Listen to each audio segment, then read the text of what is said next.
Try nyo tong egg bread na to. Ang sarap nito, promise. Ginamit ko lang yan. 3 pandesal lang yan. Hinati ko sa gitna. Tapos itong itlog, lalagyan natin siya ng konting evap. Ayan siya. Tapos babatiin natin siya. Good morning. Ganon. Sa lutuan, maglalagay tayo ng butter. Yan yung gagawin natin pamprito. Isasawsaw natin yung ating pandesal at ipiprito natin siya.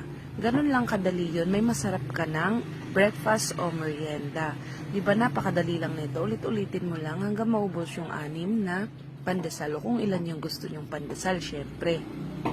Ayan siya. Hintayin lang nating maluto yung itlog. Tapos na. Nguhin na natin siya. Tapos ulitin lang natin hanggang sa maubos na lahat siya. Ganun lang kadali. Napakadali lang talaga niya. Ang sarap nito, promise. Try nyo din siya. Ayan na siya. Diba? Napakaganda patignan. Tapos ang sarap, promise. I-try nyo to. Subukan nyo. Napakadali lang. Tapos meron ka ng masarap na merienda o breakfast.